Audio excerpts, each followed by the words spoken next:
ආයුබෝවන්. උදේට ඇඳෙන් බිමට කකුල තියන්නත් බැරි තරම් විලුඹේ කැක්කුමක් තියෙනවද? අද අපි කතා කරන්නේ ඒ ගැන.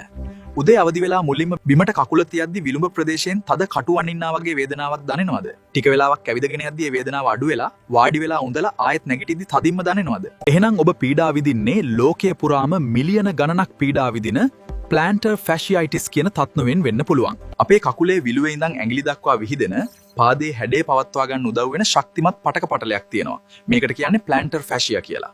එක දිගට මේ පටකේ ඇදීමකට හෝ දැඩි පීඩනයකට ලක් වුණාම එහි සියුම් තුවාල ඇති වෙලා ඉදිමීමක් සිදු වෙනවා. අන්න ඒ තත්ත්වය තමයි plantar fasciitis කියන්නේ. රෝග ලක්ෂණ.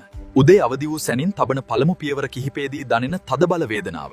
විලුඹේ ඇතුල් පැත්තෙන් තද කරන විට රිදීමක් දැනීම. දීර්ඝ වේලාවක් වාඩි වී සිට නැගිටීමේදී හෝ විවේකයකින් පසු නැවත ඇවිදීමේදී දැනෙන දැවිල්ල හෝ කැක්කුම. වෛද්‍ය නිර්දේශය මත වේදනානාශක සහ ඉදිමීම අඩු කරන ඖෂධ ලබා දීම. ෆිසියෝതെරපි.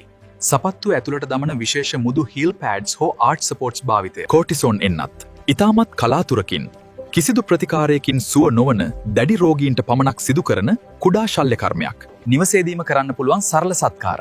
වතුර බෝතලයක් ශීතකරණයේ තබා අයිස් කර එය බිම තබා යටිපතුලෙන් රෝල් කරන්න. දවසට දෙපාරක් කිරීමෙන් ඉදිමීම සහ වේදනාව අඩුවේ. වේදනාව අධික දිනවලදී පාදයට උපරිම විවේකය ලබා දෙන්න. සවස් සුරුවේ මන්ද උණුසුම් වතුරට ලුණු ස්වල්පයක් දමා පාද තබාගෙන සිටීම. වැලැක්වා ගන්නේ කොහොමද? නිවැරදි පාවහන් තෝරා ගන්න. නිවසේදී වුවද මුදු පතුලක් සහිත සෙරෙප්පු පාවිච්චි කරන්න. ශරීර බර පාලනය කරන්න. සරල ව්‍යායාමවල නිරත වන්න.